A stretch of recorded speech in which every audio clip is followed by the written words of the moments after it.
Bihar board के 10वीं के एग्जाम में मैथ का पेपर काफ़ी शानदार गया है। 100 में 100 लड़ा है।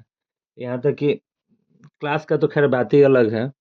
यूट्यूब पे भी आप देख सकते हैं, जो क्वेश्चन डाला गया तो वही क्वेश्चन आपका लड़ा है। ठीक है, 100% काफ़ी सिंपल है। उम्मीद करते हैं कि 100 में 100 मैक्सिमम बच्चे लाएंगे मैथ में। थोड़ा सा संस्कृत का आप देख लीजिए यहाँ पे, कि संस्कृत में तो ऑब्जेक्टिव का डाला गया, वैसे ऑब्जेक्टिव आप कर लीजिएगा। ठीक है, ऑब्जेक्टिव का वीडियो पहले डाला गया, आप उसको देख सकते हैं। ठीक है, और सब्जेक्टिव का जहाँ तक बात है, 50 नंबर का आपका सिलेबस है, जिसमें 13 नंबर जो है आपको अपठित गद्यांश से चुनकर लिखने वाला है, जिसमें 8 नंबर जो है आपका पत्र लेखन 2 हो जाएगा। 7 नंबर का अनुच्छेद लेखन है, किसी भी चीज़ पे निबंध टाइप का लिखना होता है 7 वाक्य में। ठीक है, 6 नंबर आपका जो है अनुवाद होता है, और 16 नंबर का क्वेश्चन आंसर आता है। क्वेश्चन आंसर जो हिंदी में ही होता है सब।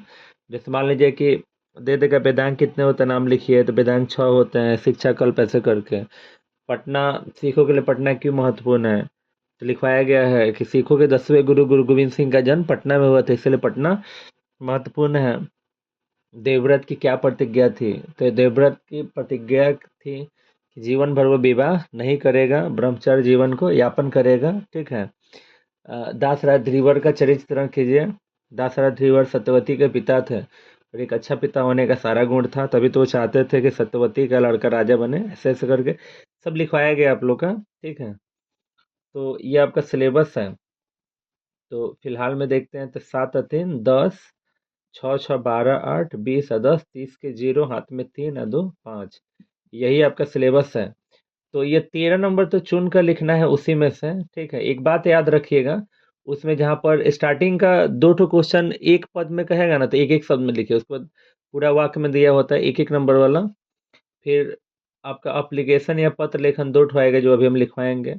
अनुच्छेद लेखन भी आप हिंदी में सोच सोच कर लिख दीजिएगा। जैसे गंगा नदी पे लिखना है, तो गंगा एक नदी अस्ति, गंगा अस्माकं माता अस्ति, गंगा हिमालयात निसरती, ऐसे ऐसे करके आप लिख सकते हैं। ठीक है, अनुवाद हो ही जाएगा, ये हो जाएगा आपका। ठीक है, तो सबसे पहले आप देख लीजिए कि आपको यहाँ पर एप्लीकेशन, यहाँ पे 8 नंबर हम क्लियर कर देते हैं। 8 नंबर का मतलब है 16%। जैसे शैक्षणिक यात्रा का आयोजन करवाने के लिए प्रधानाध्यापक आचार्य कह देगा के पास संस्कृत में एक आवेदन पत्र लिखिए। देखिए, मैटर कुछ भी हो, तो सबसे पहले आप सेवा में कहते हैं ना, तो सेवा में कहते हैं तो संस्कृत में होता है सेवायाम। ठीक है, सेवायाम माने सेवा में, थोड़ा सा यहाँ पे जगह देंगे। सेवायाम माने सेवा में, सिर्फ एक शब्द यहाँ पे संस्कृत आया, श्रीमान। सेवायाम माने सेवा में श्रीमान प्रधानाचार्य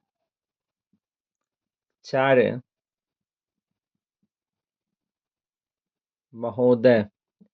तो कुल मिलाकर ये तो हिंदी है एक तरह से ना, श्रीमाना कर सकते हैं। सेवायाम माने सेवा में श्रीमान प्रधानाचार्य महोदय। अपने विद्यालय का नाम लिखिएगा। जैसे मान लीजिए कि लिख सकते हैं उच्च माध्यमिक, उच्च माध्यमिक विद्यालय, उच्च माध्यमिक विद्यालय, जैसे छितौली, सिवाना, बिहार। इतना तो आप लिख ही सकते हैं एकदम आराम से, कोई दिक्कत नहीं है। केवल सेवायाम हिंदी संस्कृत है, बाकी सब तो इतना लिख सकते हैं। फिर एक लाइन छोड़िएगा, लिखिए विषय, मैंने विषय। देख लीजिएगा किस चीज़ पे दिया है, तो खुद वहाँ पे शैक्षणिक यात्रा, शैक्षणिक यात्रा आयोजन जो दिया होगा लिख दीजिएगा। शैक्षणिक यात्रा आयोजन हेतु, बस इतना। फिर यहाँ पे आइएगा और लिखिएगा महाशय। फिर अगले लाइन में आ जाइएगा, उसके नीचे उतरकर महाशय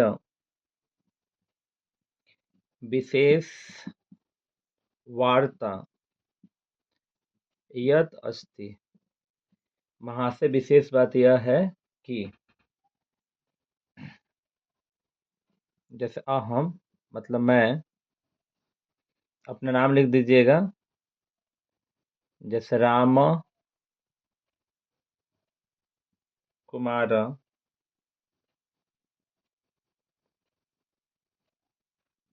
दसम कक्षा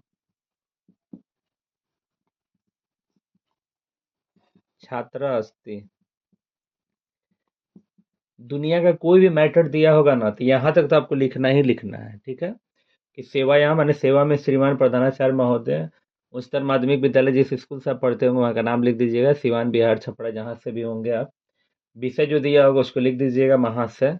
विशेष वार्ता, वार्ता संस्कृत है आपका। महाशय विशेष बात, यत माने यह है कि अहम, अहम मतलब मैं, क्या राम कुमार जो आपका नाम होगा वो अपना लिखिएगा, चाहे कुछ भी लिख सकते हैं। दसम कक्षा छात्र अस्ति, मैं राम कुमार 10वीं का क्या हूँ, छात्र हूँ।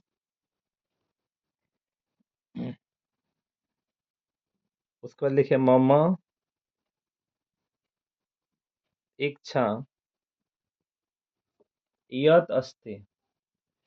मेरी इच्छा यह है कि, यहाँ तक आप लिख सकते हैं, कोई भी मैटर इसमें दिया होगा यहाँ तक आप आ सकते हैं, उसको देख लीजिएगा। जो दिया होगा उस मैटर को लिख दीजिएगा। शैक्षणिक यात्रा आयोजन,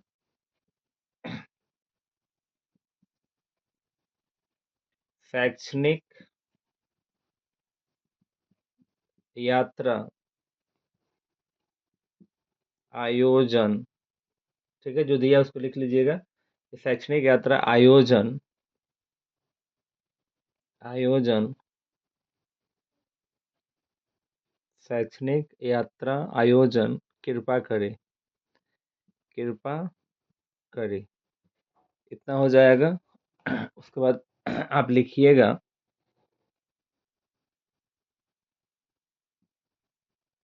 भौदीय, भौदीय में आपका आज्ञाकारी। अगर आप लड़का है तो छात्र लिखिएगा, लड़की है तो छात्रा लिखिएगा। अपना नाम लिख दीजिएगा, जैसे मान लीजिए आपका नाम है राम कुमार,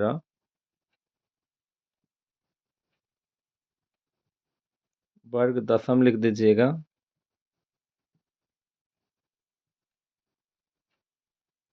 क्रमांक जो भी होगा इतना लिख दीजिएगा, और ठीक इसके सामने आइएगा और दिनांक लिख दीजिएगा। जैसे मान लीजिए कि कल जो है आपका 19 तारीख है, तो यहाँ पे 19 फरवरी 2025। तो इतना आप आसानी से क्लियर कर सकते हैं, कोई बड़ी बात नहीं है। तो 4 नंबर आप यहाँ से उठा रहे हैं। तो विद्यालय में एप्लीकेशन आपका 2 देगा, 2 आप लिख लीजिएगा, कोई बड़ी बात नहीं है, उसमें कोई प्रतिबद्धता नहीं है। आप कोई भी लिख सकते हैं, तो एप्लीकेशन ही कोशिश कीजिएगा, ठीक है। उसके बाद से अब देख लीजिए आपका सिलेबस हम दिखा रहे हैं। ऑब्जेक्टिव के बाद इसी तरह क्वेश्चन पूछेगा। जैसे यहाँ पे दिया है कि अपठित गद्यांश 13 अंक का है। 1 नंबर देगा आपका, एक का अ है मान लीजिए कि निम्नलिखित गद्यांशों को ध्यानपूर्वक पढ़कर उस पर आधारित प्रश्नों के उत्तर दीजिए। इस तरह पूछेगा, इस तरह दे दिया, एबीसी में से चुन चुन कर लिखना है। जैसे 1 नंबर क्वेश्चन करेगा, एक पद देना उत्तरत, माने एक पद में, ये 1 नंबर देगा, एक पद में आंसर देना है आपको, ठीक है। इसमें 2 क्वेश्चन होंगे, एक एक नंबर का होगा। देखिए 2 क्वेश्चन है, एक एक नंबर का, तो इसमें पूरा लाइन नहीं लिखना है। पहला क्वेश्चन में एक पद अगर दिख गया तो एक शब्द में आंसर दीजिएगा। जैसे मान लीजिए कि यहाँ पे दिया है कि क्वेश्चन देखते हैं, इसको छोड़िए। यहाँ पे पहला दिया है कि गीता कस्य अंश अस्ति, एकदम आराम से पकड़ा जाएगा। गीता है ना, कस्य अंश अस्ति, तो गीता अंश अस्ति ढूंढ लीजिए, कहीं ना कहीं मिल जाएगा। मैंने ऐसा, अगर आपको समझ में नहीं आता इसलिए तरीका बता रहे हैं, ठीक है। मैंने गीता किस चीज़ का अंश है, गीता कस्य अंश अस्ति। तो आप देखिए शुरू में देखिए, महाभारते व्यास धर्म शाश्वत अकथम तथा नरेन लोभावत भयताम च धर्मस्य प्रथम कदापि न करणीय महाभारतम वस्तुतम कौरव पांडव युद्धस्य वर्णम चित्रति प्रत्येकवीरस्य गाथां कथारूपेण वर्णयति। कृष्णस्य सारथित्वा अर्जुन एकाकी एव अनेकानि जानीयाति। महाभारतस्य, देखिए यहाँ पे अब मिल रहा है, अंश अस्ति है ना, महाभारतस्य एक अंश गीता, माने गीता किस चीज का अंश है, तो महाभारत से, तो महाभारत का अंश है, खुद मिल जाएगा, उसमें आपको कुछ करना ही करना है। तो आंसर में केवल लिख देंगे क्या, महाभारत। ठीक है, तो लिखेंगे कैसे, आपका लिखने का तरीका क्या होगा, तो जैसे मान लीजिए कि आपका खंड व है ना, और एक का एक, तो जब आप आंसर में लिखिएगा तो ऊपर सबसे पहले आप लिख रहे हैं खंड ब, ठीक है, उसके बाद से आप क्या लिख रहे हैं, ऊपर ही लिख रहे हैं प्रश्नोत्तर एक का क, ठीक है, आप ये लिख रहे हैं, उसके बाद आप आंसर लिख दीजिएगा, चाहे यहाँ पे प्रश्नोत्तर एक करके यहाँ पे एक का क कर लीजिएगा, लिख दीजिएगा महाभारत। ठीक है, उसी तरह हम लोग दूसरा में देखते हैं। देखिए 2 नंबर में क्या दिया है, 2 नंबर में दिया है मैंने क एकांकी एव अनेकात अनेकान जयति, तो जयति ढूंढ लीजिए, कहीं ना कहीं मिल जाएगा। ठीक है, जयति यहाँ पे देखिए एकाकी एव अनेकान जयति, मैंने क, तो कृष्ण से सारथी अर्जुन, कृष्ण से सारथ अर्जुन एकाकी एवं अनेकेन अनेकान जयति, मैंने कृष्ण जो थे वो अर्जुन के क्या थे, सारथी थे, उनको सभी जानते हैं, तो इससे आपको मिल गया, तो एक एक शब्द का हो गया। अब आपको पूर्ण वाक्य में आएगा, पूरा लाइन लिखना है, तो इसमें तो कोई गलती नहीं करता है, जो कुछ नहीं जानता वो भी सही लिखेगा। महाभारतम किम चित्रयति, महाभारत किस चीज़ का चित्र है, तो वहाँ पे आप उसको ढूंढ कर लिख सकते हैं, महाभारतम मैंने किस चीज़ का चित्र है, फिर उसके बाद से किम शुरुआत ढूंढ कर लिख सकते हैं। फिर यहाँ पे 3 नंबर देगा अ से गधांसा किम समुच्चय, इसका शीर्षक सबसे इंपॉर्टेंट होता है, ये भी आपका शीर्षक 1 नंबर का पूछता है। तो शीर्षक में कुछ नहीं करना है, आप देख लीजिए किस चीज़ के बारे में दिया, तो देख रहे हैं ना महाभारत के बारे में दिया है, तो डायरेक्ट महाभारत लिख दीजिएगा। जैसे गंगा पे देगा तो गंगा लिख दीजिएगा, हिमालय पे देगा तो हिमालय लिख दीजिएगा, किसी भी चीज़ पे देगा तो उसको आप लिख सकते हैं। तो ये हो गया करेक्ट, इतना लिखे अथवा ये, तो जब ये लिख दिए तो ये तो लिखना नहीं है, तो इसको आपको छोड़ना है, अथवा माने या, दोनों में से कोई एक लिखना है, तो ये लिख दिए तो इसको छोड़ेंगे, फिर आगे आप बढ़िएगा। तो जब आप आगे बढ़िएगा तो फिर से अब आपको ब नंबर मिलेगा, तो वही प्रश्नोत्तर एक का आप ब कर देंगे। अब दिया, फिर देखिए एक पद है ना, फिर एक पद में उत्तर देना है दोनों को, एक पद दिया है तो दोनों को एक पद में दीजिए। दिया है पूरा भारतीय कृदस्य शिक्षा वृत्तेत अस्मा, ठीक है, तो हम आपको जानबूझ कर अर्थ नहीं बता रहे हैं, क्योंकि आप उसी से पकड़ लीजिए, पूरा भारतीय कृदस्य शिक्षा, ऐसा ढूंढिए, पूरा भारतीय, तो दिया है पूरा शिक्षा विषय अस्मद पुरजना भारतीयना यदासी दृष्टि आसित, ठीक है, तो यहाँ पे कृदस्य शिक्षा मैंने कैसा शिक्षा था, तो शिक्षा आपको दिख रहा है ना, पूरा शिक्षा क्या, ये वाला, ये आपका हो जाएगा, इसको लिख देंगे। अधुना विद्यालय किम अध्यापकते, अधुना ढूंढ लीजिए, अधुना विद्यालय किम अध्यापकते, मैंने आजकल के समय में विद्यालय में कैसे अध्यापक हैं, तो आपको यहाँ पे पूरा भारतीय कृदस्य शिक्षा, तो यहाँ पे देखिए 1 नंबर गलती हो रहा था, पूरा भारतीय कृदस्य शिक्षा, पूरा भारतीय ये शिक्षा, ये मिल गया, ये शुल्क रहिता हो जाएगा, शुल्क रहित मैंने पहले के विद्यालय में जो शुल्क रहित शिक्षा होता था, और आज के समय में दिया है अधुना विद्यालय, ढूंढ लीजिए अधुना विद्यालय भारत स्मृति, देखिए अधुना आसित अधुना, अधुना तु विद्यालय पाठ्यक्रम एवं अध्यापक, ये हो जाएगा, मिल गया आराम से। पूर्ण वाक्य में देना है तो इसमें तो कोई दिक्कत नहीं है, आप आराम से चुनकर लिख दीजिएगा। तो वहाँ पे 7 हुआ था, यहाँ पे 4 2 6 7 और 6 13 नंबर तो सभी को मिलने वाला है 50 में, ठीक है। फिर आगे बढ़िएगा तो 2 नंबर क्वेश्चन है, देखिए 4 रहेगा, तो 4 में से आपको ये 2 लिखना है, पत्र लेखन जो अभी बताए थे, तो अपने मित्र के विवाह से इसको छोड़ दीजिए, आपका मित्र प्रथम श्रेणी से उसके लिए संस्कृत में एक बधाई पर इसको भी छोड़ दिए, विद्यालय में संस्कृत करने के लिए विद्यालय में इसको लिख सकते हैं, परीक्षा की तैयारी ये भी लिख सकते हैं, तो ऐसा आपका हो जाएगा। फिर आपका यहाँ पे 3 नंबर क्वेश्चन जो होगा अनुच्छेद लेखन होगा, ठीक है, वो गलती से 13 दिया है, 7 अंक का है, ठीक है, 7 अंक का है, तो इसमें जो है किसी पे भी लिख दीजिए, दुर्गा पूजा, प्रिय कवि, मम प्रिय कवि कालिदास अस्ति। मम प्रिय कवि कालिदास अस्ति। ठीक है। कालिदास मेघदूतस्य रचयिता अस्ति। सबको लिखते हिंदी में लिख कर लास्ट में अस्ति अस्ति डाल दीजिएगा, हो जाएगा, नहीं समझ में आएगा तो। ठीक है। उसके बाद से किन्हीं 6 वाक्य का एकदम सिंपल सिंपल है, आराम से कर सकते हैं।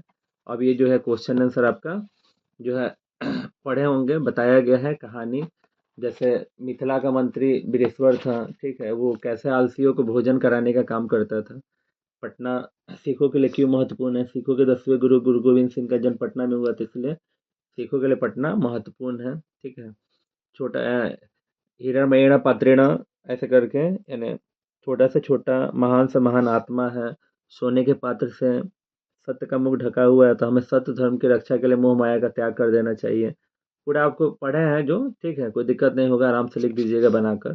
दिया कि अलस कथा का संदेश क्या? अलस कथा से हमें यही संदेश मिलता है कि आलसी भले भूखे रहना पसंद करते, लेकिन किसी प्रकार के काम करना पसंद नहीं करते हैं। ठीक है।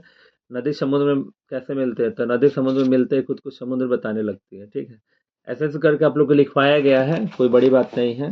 जैसे यहाँ पे दिया है कि पंडित कौन है? तो इस संसार में वैसे व्यक्ति जो दुख के समय में दुखी नहीं होते, सुख के समय में अधिक खुश नहीं होते हैं, ना तो किसी का मान बढ़ाते हैं, ना तो किसी का अपमान करते हैं। लेकिन बात यहाँ पे पंडित का हुआ है कि पंडित कौन है?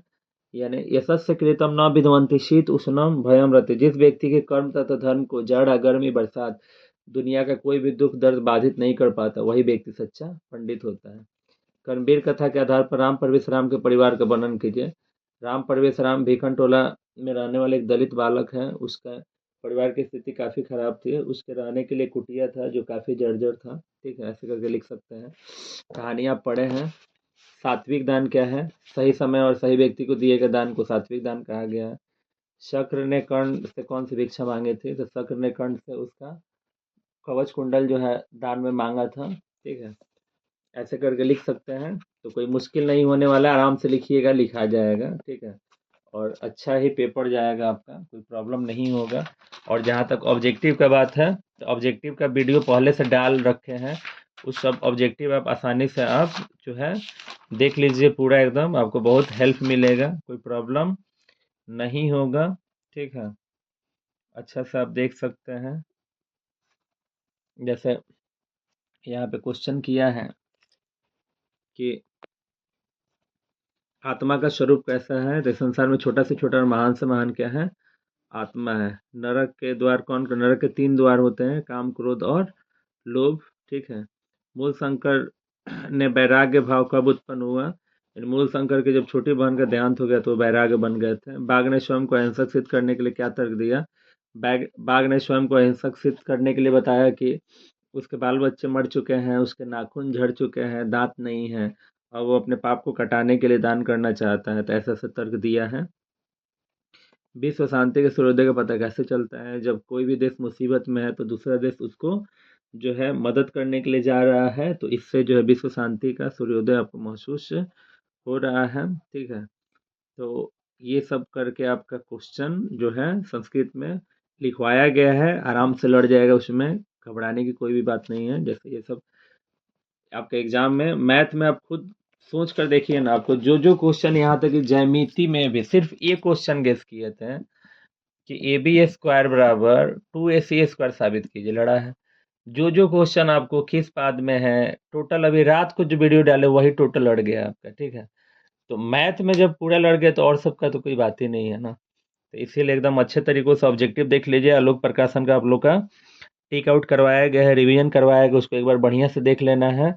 अब पूरा जितना भी उपसर्ग है पढ़ता है, तुम ढूम तुम उन, ठीक है, त्वा ट्वा ध्वा कतवा, जैसे पठितवा में कतवा है, अनिय पठनीय। ठीक है, ये सब एकदम एक जैसा, वो सब एकदम डायरेक्ट लड़ेगा। बालक शब्द का आपको बताया गया है, बालक बालको बालका बालकम बालको बालकान बालकेन बालकाभ्याम बालका, ऐसे करके। तो उसमें से पूछ देगा कि बालक शब्द का पंचमी एक वचन क्या होगा? बालकात। तो उससे भी आपका पूछता है, तीतांति सीता था अमियावाम ताम अनहतम त अमावाम। ठीक है, सैंतीस सैंता सैंती सैंती सैंता सैंता श्यामी श्यावा श्यामा। तो उससे भी पूछता है कि पट धातु का लट लकार एक वचन क्या होगा? आप जानते हैं लट लकार एक वचन में ती होता है, तो पट पूछा तो पटती हो जाएगा। तो इस तरह से आप आसानी से लिख सकते हैं, कोई बड़ी बात नहीं होगी। नॉर्मल गेम खेलना है, संभल कर खेलना है, ठीक है। अच्छे तरीकों से सीरीज ये सब पूरा भरना है, जब तक अंतिम पेपर नहीं होता है खुद को संभालना है, ठीक है। कल के एग्जाम के लिए बेस्ट ऑफ लक, बढ़िया से आप लोग का पेपर जाएगा, कोई प्रॉब्लम नहीं होगा, ठीक है।